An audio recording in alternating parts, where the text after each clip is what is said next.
Allerdings seien diese rückläufig. Ein erster kleiner Erfolg der Wache?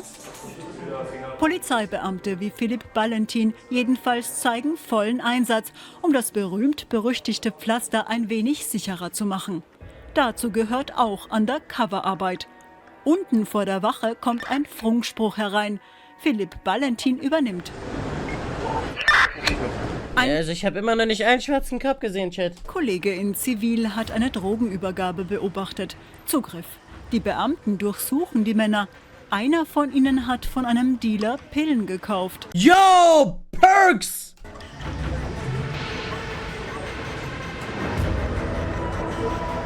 Und die Tabletten und das Kokain, wo kommt das Nein, kein Kokain, nein. Nein, kein Kokain. Only Xanax, no Kokain. Tabletten Subutex? Subutex, einem. Haben Sie das hier gekauft am Cottbusser Tor? No, nix Kokain. Cottbusser, ja. Cottbusser, U-Bahn.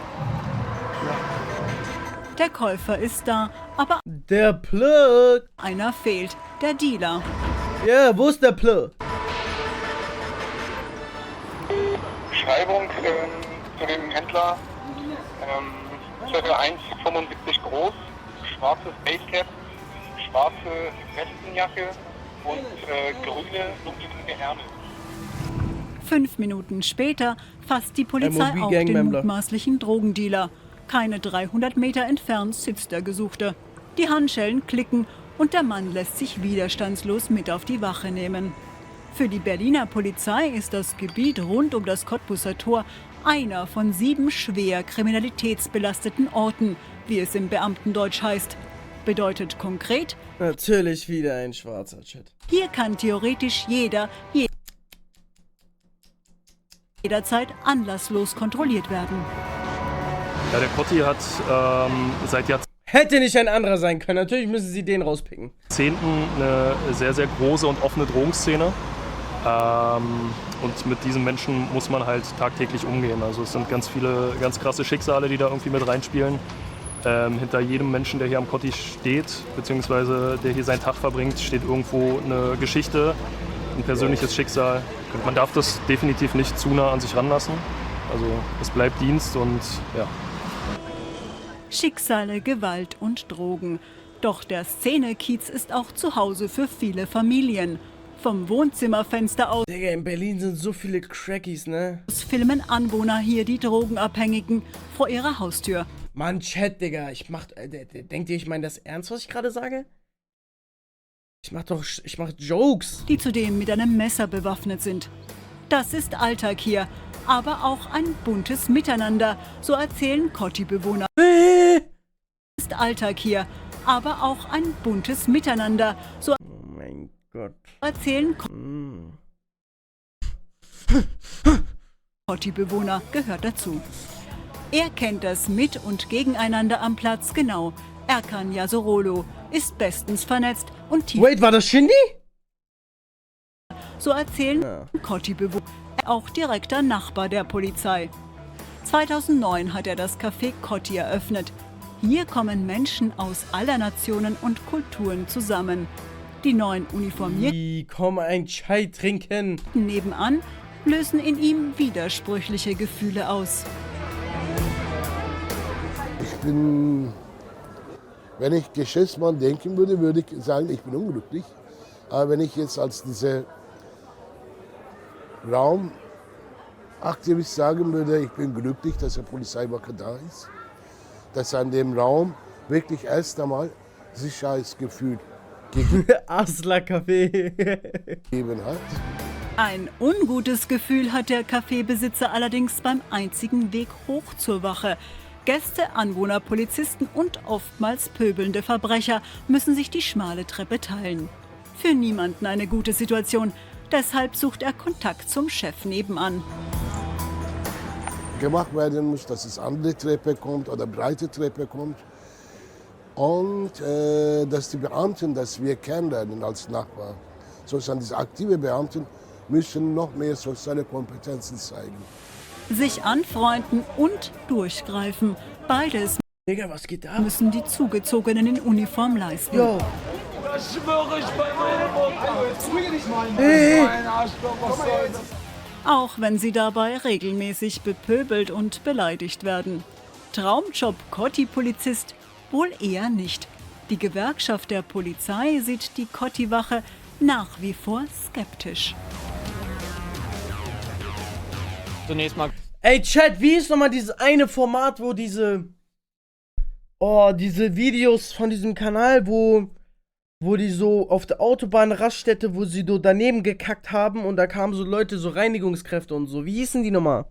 Ich glaube, es ist ein bisschen früh, um hier wirklich eine Bilanz zu ziehen. Es ist ein politisches Prestigeobjekt, was nach wie vor auch hier besteht. Es gibt sicherlich immer noch Leute, die die Kotti-Wache nicht toll finden. Ja, wir haben Auf als Streife? Gewerkschaft auf ein paar Dinge hingewiesen, die für unsere Kolleginnen und Achtung, Kontrolle, glaube ich.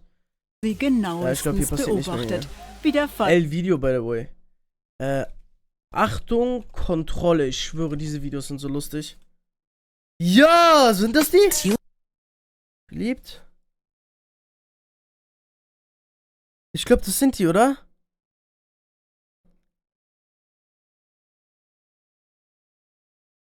Ey, wo war nochmal dieses eine Video? Dieses eine Video, wo die neben die Toilette gekackt haben, ey, das war so lustig.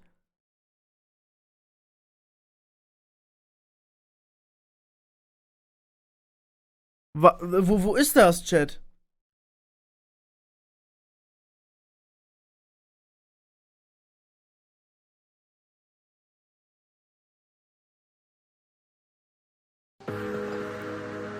Stuttgart. Krass. Das ist wirklich. Oh mein Gott. Ja, Mann, das ist das Video, Digga. Das ist das Video. So, warte mal, ich weiß nicht. Also, mit Scheiße an der. mit Scheiße an der Wand automalen ist crazy. In meinen Augen, ne? Also, Scheiße an der Wand und automalen ist krass in meinen Augen. Wirklich. Alter Schwede. Digga, ich weiß nicht warum, aber ich habe jetzt voll Bock, diese Videos zu gucken, ne? Die sind so tough. Aber wir haben noch ein, zwei Videos.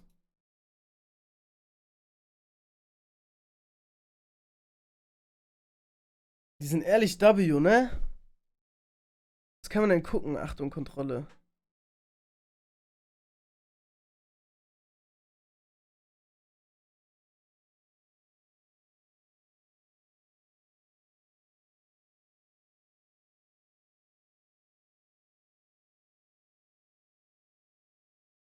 Ladendieb wehrt sich.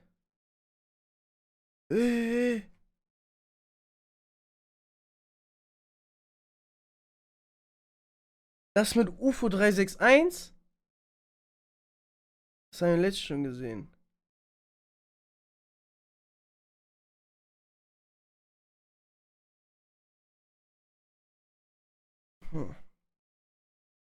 Was gibt's denn noch?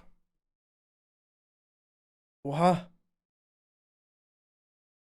Drogen. Okay, welches gibt's denn noch?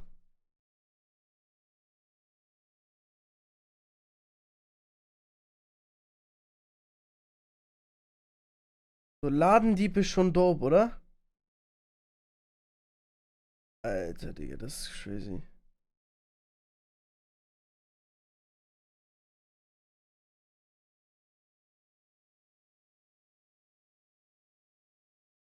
Gekämpft. Okay. Okay, warte mal. Wollen wir Dave sein Video gucken? Dieses Produkt wirklich über 1 Million wert? Ist dieses Produkt wirklich über 1 Million wert? Da haben wir noch Live-Verfolgungsjagden. 10.000 Euro Strafe? Nein! Haben die gesagt? Tuning-Kontrolle in Hildesheim. Haben die gesagt? 10.000 Euro Strafe.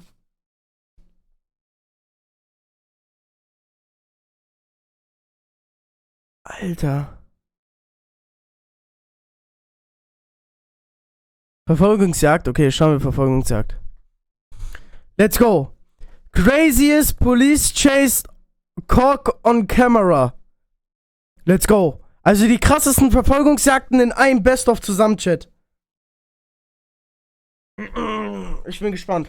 Just nothing like the thrill of a high-speed pursuit. Watching shiny cars weave in and out of traffic, narrowly avoiding some serious accidents. It's the most exciting thing on earth, except for car chases that happen in real life. Ready to get your heart racing? Real life. Let's get it on. Car chases are as much a part of LA culture as Hollywood is, but these guys combined those things in a way nobody had Yo! Oh, blood member. before. Instead of putting a car chase into the movies, they put the movies into the car chase. Yo! They stole a convertible, put the top down like any self-respecting Hollywood producer, and set off on a tour of LA's landmarks while showing off in the process. Can you think of anything more Nein! iconically Los Angeles than doing donuts in a stolen Mustang on Hollywood Boulevard? I can't. These guys had a showman Digga, die machen Donuts und werden verfolgt. in them and wanted to let it out. Eventually, they just decided to stop, but they took a moment, as all great performers do, to Wo sind die Cops? Er ist am Rumtelefonieren. take selfies with the fans Steigt aus und raucht eine Kippe. pose on their sports cars before calmly handing themselves over to the police. Fortunately for police, Wie dumm! the two surrendered without resisting and with no reported injuries. On the list of weirder crimes that police have had to deal with, this one must be pretty high. Police were called out to investigate a domestic disturbance, which is probably quite run-of-the-mill usually, but this time, for some strange reason, a guy dressed in nothing but his underwear decided to steal an ambulance.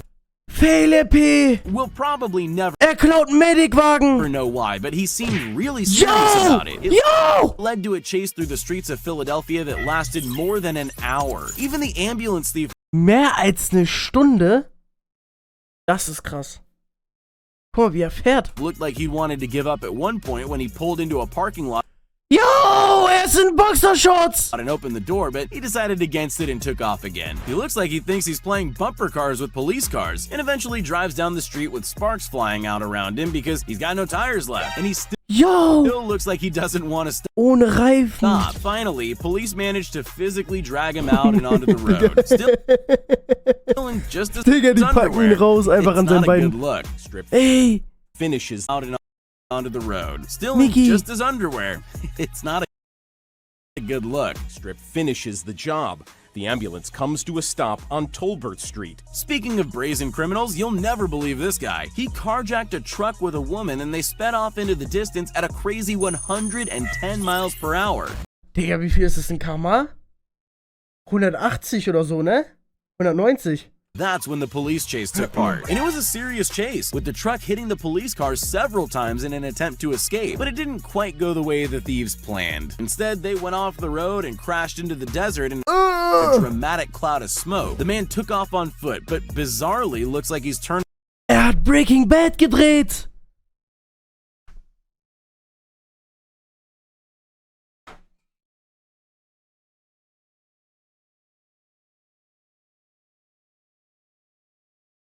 Was ist mit ihm? Was ist mit ihm? Wo ist mein Wasser? Hier. around and is running toward the cops. It looks so odd you'd think he must have made a mistake or that maybe he can't see them, but then you realize what he's doing. He's stealing the police car right out from under their noses. Then he took off again and the chase went on for another 20 minutes before the police finally managed to corner him and get their car back. And on foot, gonna run. He's gonna give up. You see right there, it's a Ventura County Sheriff. There are two kinds of criminals, the ones who sneak around under the cover of darkness hoping to never be seen, and the brazen ones who are just out to taunt the police even if they did nothing wrong. This guy was stopped for reckless driving, and you'll soon realize why. He sped away from the cops, reaching speeds of 100 miles per hour, and then decided to kick it up a notch and started doing stunts on his bike, like standing on the seat while it was moving. Nein! Digga, was gibt's für Menschen in Amerika? Der Bruder steht auf seinem Bike und fährt. Cops probably would have loved it if he had fallen off, but he didn't. He just made a couple of rude gestures at them and kept going. Eventually, he pulled into a gas station and surrendered to police who charged him with driving on the wrong side of the road. I guess there's no law against doing stunts on a public road. I just want to say that I love my family and my 2 baby girls, and I'm sorry I disappointed them in the middle of all. If we've learned anything from the longboard, it's 2 Kindern auch noch, Digga. It's that you should definitely only choose escape methods that are actually faster than running. That should be obvious, but apparently not. This car thief had a slightly better idea for a great escape, even if it was lucky. After this dangerous high-speed chase through Charlotte, North Carolina, and narrowly missing several other cars, he was brought to a sudden stop when a train crossed his path. Instead of panicking though, he saw an opportunity. After all, the very Nein, wollte Prison Break Staffel 2 drehen. Gotten in his way was just another form of high-speed transport. So instead of sitting in his stolen car and waiting for the police who were now gaining on him, he got out and jumped onto the train instead, and it actually worked. He did escape the police. Well, for a moment anyway. They did catch up with him eventually, but still, hey, it was a good idea. Digga. W-Move eigentlich, oder? Follow the train, CJ. People have gone to great lengths to invent ingenious ways to escape police. So what brilliant escape method do you think you're going to see this guy use in his attempt to escape when his stolen car runs into a dead end? After all, it was a daring high-speed car chase. He must have something amazing up his sleeve, or just a longboard. Nein! He doesn't even seem to be able to— Nein! Digga, was sehe ich hier? Haut mit dem Longboard ab. Ride it very well. Simon Unge. Well, and he knows it. He only rides it a few feet before deciding it's actually just better to run into oncoming traffic. He definitely would have been faster just running. He doesn't— Warum droppt sein scheiß Ding know nicht? He's about to run into a hero in a red truck, though. Running can't save him from this unidentified Superman, though. Who is this masked vigilante? Lou Pizarro from Operation Repo. No, seriously, it actually is. I'm not joking. Bet you didn't see that coming. Oh, nobody did. 33-year-old Jesus Zamora was charged with auto theft. Police recovered the skateboard, presumably for evidence. Einfach Luciano. Was charged with auto Guck dir euch an. theft. Police recovered the skateboard, presumably for evidence, though an officer did play footsie with it. I'll bet there are many GTA fans watching this video, so this one's for you. This van thief led police on a wild chase through the streets of South LA for a heart-stopping 40 minutes. He somehow managed to get Also mit dem Auto 40 Minuten ist out crazy. of every corner he found himself in and just kept going, occasionally driving around in circles as is the GTA tradition. Red lights? He doesn't care. He just keeps going at the same speed. 6 crashes with civilian drivers? That's no problem for him, even though he seems to be missing the front of the van. What about crashing head-on into a police car? That would stop anyone, but not this guy. All it did was make him back up a bit before he kept Digga, was gibt... Digga, wie krank ist das?